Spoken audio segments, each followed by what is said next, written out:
Hello and welcome to Love Anything Art. Today I'll show you how I made this necklace.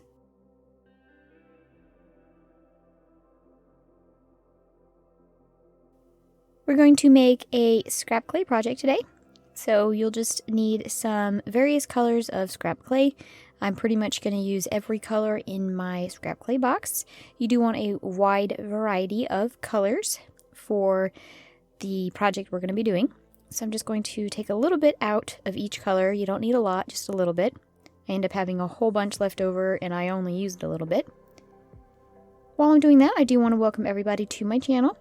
I'm so glad you're here today. I hope you enjoy this video and it inspires you to make something beautiful of your own. And if you would just please take a moment to hit that subscribe button, it really does help out my channel and it allows my channel to grow and reach more people.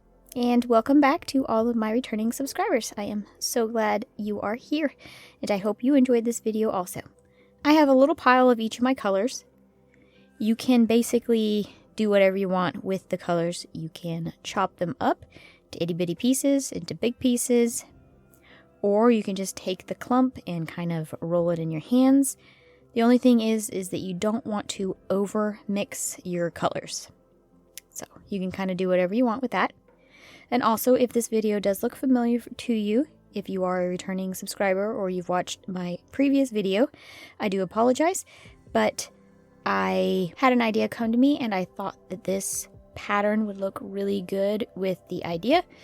So I'm just kind of going over the same video I did last week, and then about halfway through it will be kind of new. So I do apologize to returning subscribers or returning viewers, but a lot of new people do watch my videos, so that's why I am including this.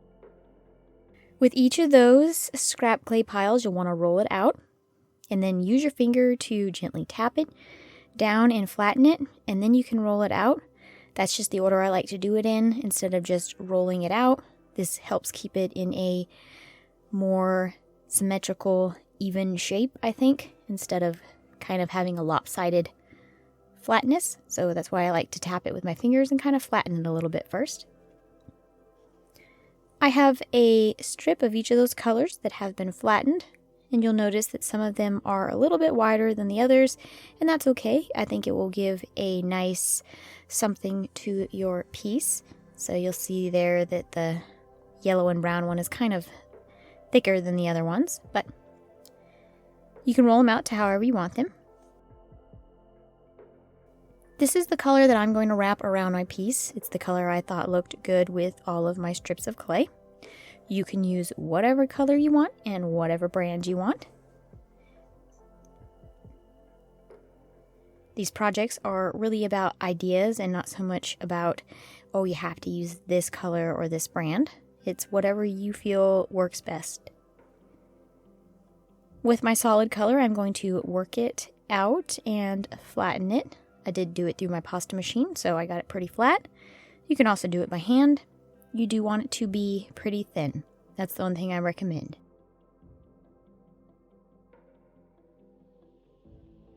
With each of your strips of color, you will need to wrap it in your solid color.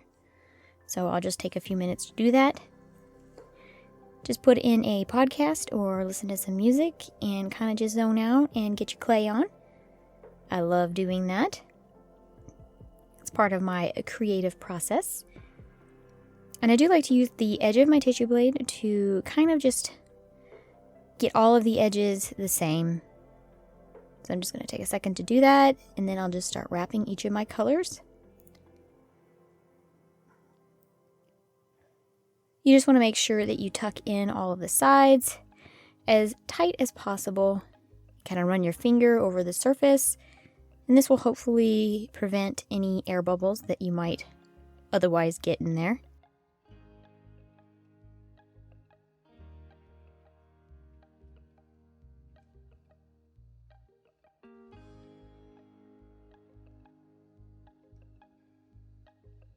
And this is my piece all nice and wrapped.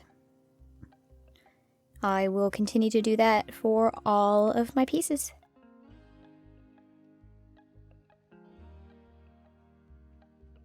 And I'm going to use black as my solid color to wrap it in. Again, use whatever color you feel works best with your color combinations that you have. And you do want this to be rather thin also. Just trim up your sides if they're kind of messy. Then you'll take your rolled out scrap pieces and cut them all to the same length. Just be sure when you are cutting them, since they all look the same on the outside because they're the same color, just be sure that you remember which color you have and in which order so that you can kind of repeat the pattern as you go. So you don't have clumps of like all one blue color or all one red. You kind of want it to alternate. So it's a nice pretty rainbow kind of effect. With the first one, I did wrap it almost all the way around in the black. And then I will stack the second one kind of right beside it. Just want a little bit of the black to kind of overlap on that first one so that two green pieces aren't stuck together. And it'll kind of give you that little swirl look that comes in the middle of the cane. There you go, and you kind of stack them on top of each other. And basically just keep stacking and stacking and rolling and stacking until you've used up all of your pieces, or until your cane is as large as you need it to be.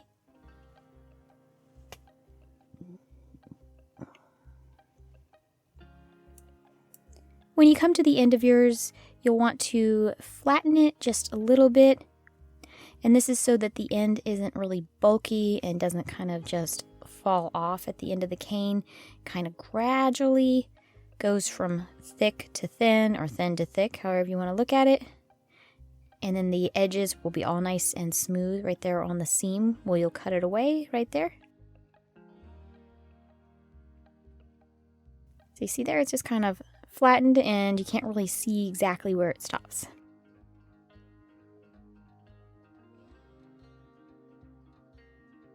And this is my piece. I've rolled it out, cut away the messy ends. And now I'm going to use some more scrap clay. If you want to know how I made this pattern, just click on the link in the description box below. And for this, it's going to be the center part of my necklace, so it doesn't really matter what it looks like. It can be a big mush of colors. I'm just using some leftovers that I had that I didn't really know what to do with. I rolled it out and I've made it pretty thick. This is going to be the center, so you do want it to be rather sturdy and thicker. Just going to cut off just a little bit on the outside just to trim up the sides there. And you do want to make sure that when you roll it over, it has a nice little hole in the middle, because this is where your strands of beads will go through. And then with the cane that we just made, you'll want to cut out or cut off rather thin pieces. You can do thick pieces if you'd like to, but I have a small little piece left of this cane, so I do want to just kind of make them a little bit thinner so I can spread out my clay a little bit more. With my very first piece, I do want to place it on so that it kind of goes over the lip of my scrap clay. This is so when everything is folded up in the end, you cannot see the scrap clay on the inside. So you do want to make sure that it kind of overlaps all around on the outside. You can stack your pieces or lay out your pattern however you want. I'm just kind of overlapping just a little bit, and I'll continue that throughout the rest of my layout of my piece.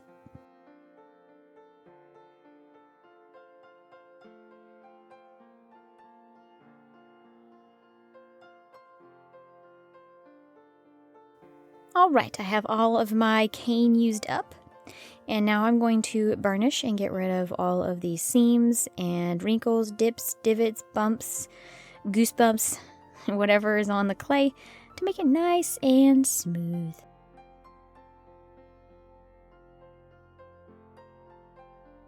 Just kind of lightly doing it, or apply as much pressure as you need to kind of smooth everything out. Be sure to move it around a little bit and not just kind of do it in one spot.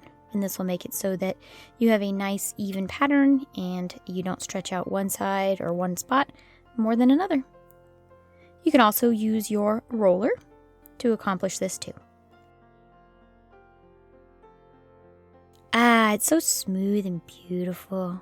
I really like that pattern and I like the colors. All right, so it's time to smoosh the two ends together. Kind of looks like a big cigar in a way.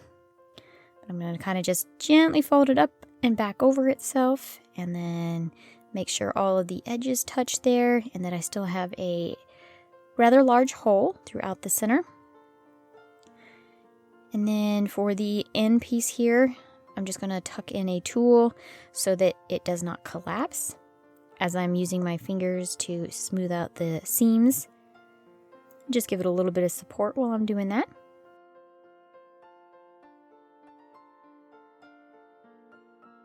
Use the edge of your tissue blade, the roller, or a tool like I'm doing to get it all nice and smooth. Still have a hole there in the center. And then you can basically shape and bend your necklace however much you want.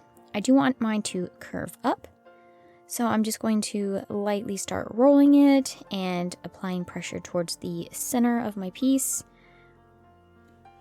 so that I can have a dip in the middle, and then it comes up on the edges. Kind of looks like a horn. You can also flatten it a little bit on each side so that it sits kind of flatter on your neck as you're wearing it and less kind of like tube-like. There you go. So my back's kind of flatter than the top part. Make sure everything's nice and smooth. Removed all fingerprints. Everything is as you want it to be.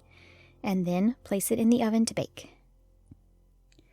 I am going to string some beads. Use whatever colors you have that look good with your pattern that you made.